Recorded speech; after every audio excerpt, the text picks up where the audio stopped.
গর্ভের সন্তান নষ্ট করলে কি পরজন্মে ফল ভোগ করতে হয়? নমস্কার প্রিয় শ্রোতা বন্ধুগণ, জীবনের সবথেকে বড় অলৌকিক ঘটনা হলো একটি প্রাণের জন্ম। হিন্দু ধর্মে বিশ্বাস করা হয় একটি শিশুর জন্ম কেবল দুটি মানুষের মিলন নয়, বরং এটি একটি আত্মার কয়েকশো বছরে অপেক্ষার অবসান। কিন্তু কলিযুগের এই যান্ত্রিক জীবনে আমরা অনেক সময় ব্যক্তিগত স্বাস্থ্যে বা অনিচ্ছাকৃত ভুলের কারণে সেই পবিত্র প্রাণকে পৃথিবীর আলো দেখার আগেই নিভিয়ে দেই। বিজ্ঞানের কাছে একটি মেডিকেল প্রিসিডিও হতে পারে, কিন্তু আপনি কি জানেন সনাতন শাস্ত্র, বিশেষ করে গরুড় পুরাণ, এই বিষয়ে কি ভয়ঙ্কর সত্য উন্মোচন করেছে? ইচ্ছাকৃতভাবে গর্ভপাত বা ভ্রূণ হত্যা করলে পুরোজন্মে তা কি পরিণাম ভোগ করতে হয়? যমরাজ এই পাপের জন্য কি শাস্তি নির্ধারণ করেছেন? আজ আমরা এই অন্তত স্পর্শকাতর এবং গভীর বিষয়টি নিয়ে আলোচনা করব। ভিডিওটি শেষ পর্যন্ত দেখুন, কারণ এটি কেবল একটি তথ্য নয়, এটি আপনার আত্মার সদ্গতির পথ।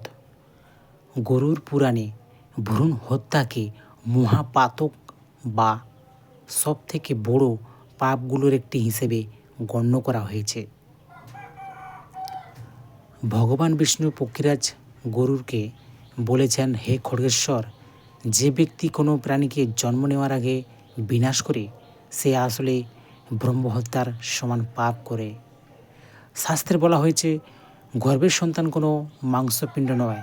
গর্ভধারণের মুহূর্ত থেকেই সেখানে প্রাণের সম্ভাবনা তৈরি হয় এবং চতুর্থ থেকে সপ্তম মাসের মধ্যে আত্মার পূর্ণাঙ্গভাবে তার কর্মফলের সাথে সেই শরীরে যুক্ত হয়। তাই সেই প্রাণকে নষ্ট করা মানেই ঈশ্বরের ইচ্ছার বিরুদ্ধে যাওয়া। গরুড় পুরাণ অনুসারে যারা এই কার্য লুপ্ত হয় তারা সরাসরি যমরাজের রোষানলে পড়ে। মৃত্যুর পর যখন আত্মা যমলোকে পৌঁছায় তখন চিত্রগুপ্তের খাতায় প্রতিটি কর্মে বিচার হয়। গরুড় পুরাণ অনুযায়ী যারা ইচ্ছাকৃতভাবে গর্ভপাত করায় তাদের জন্য কুম্ভীপাক নামক নরক নির্ধারিত থাকে। সেখানে পাপী আত্মাকে তপ্ত তৈলের কড়াইয়ে নিক্ষেপ করা হয়। শাস্ত্রে বর্ণনা আছে যে গর্ভস্থ শিশু যেমন জঠরাগ্নিতে কষ্ট পায়, তেমনি এই পাপী আত্মাকে কয়েক হাজার বছর ধরে অসহ্য যন্ত্রণায় ভোগ করতে হয়। যমদূতেরা সেই আত্মাকে বারবার মনে করিয়ে দেয় যে তুমি এক অবোধ শিশু প্রাণ কেড়ে নিয়েছে, যে নিজেকে রক্ষা করার সুযোগটুকুও পায়নি। নরকের শাস্তি ভোগের পর যখন সেই আত্মা পুনরায় মর্তে জন্ম নেয় তখনও তার পিছু ছাড়ে না কর্মফল। গরুড় পুরাণ এবং অন্যান্য শাস্ত্র অনুযায়ী যারা ভ্রূণ হত্যা করে তারা পরজন্মে নিম্নলিখিত ফলগুলি ভোগ করতে হয়। বন্ধ্যত্ব, যে নারী বা পুরুষ এই পাপে লুপ্ত হয় তারা পরবর্তী জন্মে সন্তান সুখ থেকে বঞ্চিত হয়। তারা শত চেষ্টা করেও তাদের বংশ রক্ষা পায় না। অল্পায়ু সন্তান, যদি তাদের সন্তানও হয় তবে সেই সন্তান অকালে প্রাণ হারায়। এটি মূলত সেই আত্মাকে একই যন্ত্রণা দেওয়ার জন্য যা সে আগে জন্মে অন্যের প্রতি করেছিল। শারীরিক ব্যাধি, গরুড় পুরাণে বলেছে ভ্রূণ হত্যাকারী ব্যক্তি পরবর্তী জন্মে কুষ্ঠ বা কোনো দুরারোগ্য চর্মরোগ নিয়ে জন্মাতে পারে। পশুজনিত জন্ম, অনেক ক্ষেত্রে অপরাধের গুরুত্ব অনুযায়ী আত্মাকে কয়েক জন্ম পশু পাখি বা কীটপতঙ্গ হয়ে জন্মাতে হয়। অনেকে মনে করেন গর্ভপাত কেবল মায়ের সিদ্ধান্ত, কিন্তু শাস্ত্র বলেছে ভিন্ন কথা। গরুড় পুরাণ অনুসারে এই পাপে 4 ধরনের মানুষ সমান ভাগে দোষী। 1. যে নারী গর্ভপাত করান। 2. যে পুরুষ স্বামী বা সঙ্গী তাকে উৎসাহিত বা বাধ্য করেন। 3. যে চিকিৎসক বা ব্যক্তি এই কাজে সহায়তা করে। 4. যে ব্যক্তি এই কাজে পরামর্শ দেন। শাস্ত্রে বলা হয়েছে, পুরুষ যখন তার সন্তানকে রক্ষা করার দায়িত্ব পালন করে না, তখন সে তার পিতৃ ধর্ম থেকে বিচ্যুত হয়। তাই পরজন্মে তাকেও সমান শাস্তি ও দুর্ভাগ্যের সম্মুখীন হতে হয়।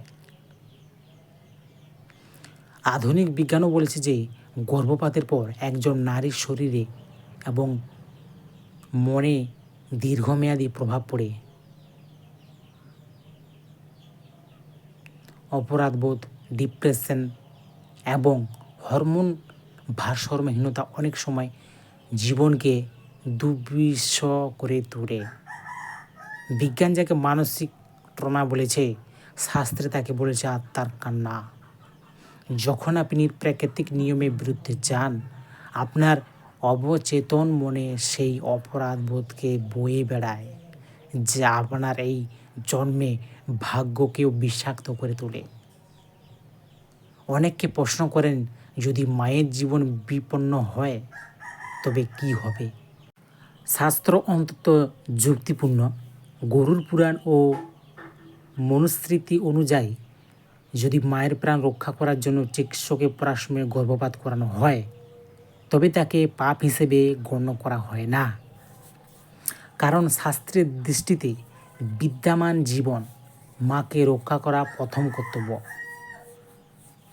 তবে এটি কেবল তখনই প্রযোজ্য যখন এটি কোনো বিলাসিতা বা স্বার্থপরতা নয়, বরং এক অনিবার্য জীবনদায়ী সিদ্ধান্ত। আমাদের দেশে লিঙ্গ নির্ধারণের মাধ্যমে কোনো ভ্রূণ হত্যা এক অভিশাপ। গরুর পুরাণে বলা হয়েছে, নারী হলো লক্ষ্মীর রূপ।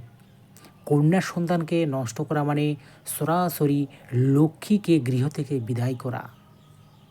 যে সমাজ কন্যা ভ্রূণ হত্যা করে, সেই সমাজে অকাল, দুর্ভিক্ষ, মহামারী এবং গৃহবিবাদ লেগেই থাকে। এটি সেই সমাজে সামষ্টিক কর্মফল। মানুষ মাত্রায় ভুল হতে পারে। যদি কেউ অতীতে এই পাপ করে থাকেন, তবে কি কোনো ফেরার পথ নেই? গরু পুরাণ দয়ালু শ্রী হরি বলেছেন, প্রকৃত অনুশোচনা সব থেকে বড় প্রায়শ্চিত্ত। সত্য স্বীকার করা, নিজের ভুলের জন্য ঈশ্বরের কাছে কায় মনোবাক্য ক্ষমা চাওয়া, দান ধ্যান, অনাথ শিশুদের সেবা করা বা তাদের শিক্ষার দায়িত্ব নেওয়া ধর্মীয় আচার।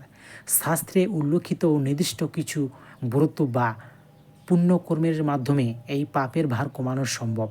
তবে মনে রাখতে হবে, একই ভুল বারবার করলে কোনো প্রায়শ্চিত্ত কাজ করে না। আমাদের প্রতিটি কাজ একটি বীজের মতন। আজ আপনি যা বপন করেছেন, কাল তাই কাটবেন। গর্ভের সন্তান নষ্ট করা মানে সেই জীবের অকাল বিনাশ। গরুর পুরাণে আমাদের ভয় দেখানোর জন্য নয়, বরং সতর্ক করার জন্য লেখা হয়েছে। পরজন্মের আপনি কেমন শরীর পাবেন বা কতটুকু সুখ পাবেন, তা নির্ভর করে আজকে আপনার দয়া এবং মমতার উপর। জীবনের প্রতিটি রূপকে শ্রদ্ধা করাই হলো মোক্ষ লাভের পথ। মহাভারতের যুদ্ধে অর্জুন যখন শোকার্ত ছিলেন, শ্রীকৃষ্ণ বলেছিলেন, জন্ম ও মৃত্যু ধ্রুব সত্য, কিন্তু যে মৃত্যু আমরা নিজের হাতে ডেকে আনি, তার দায়ভার আমাদেরই নিতে হয়। শ্রীকৃষ্ণ আমাদের শিখিয়েছেন অহিংসা পথে চলতে। গর্ভস্থ শিশু হলো পরমাত্মা অংশ, তাকে রক্ষা করা প্রতিটি মানুষের পরম ধর্ম। প্রিয় শ্রোতা বন্ধুগণ, আজকে এই আলোচনার উদ্দেশ্যে কাউকে ভয় দেখানো নয়, বরং সচেতন করা।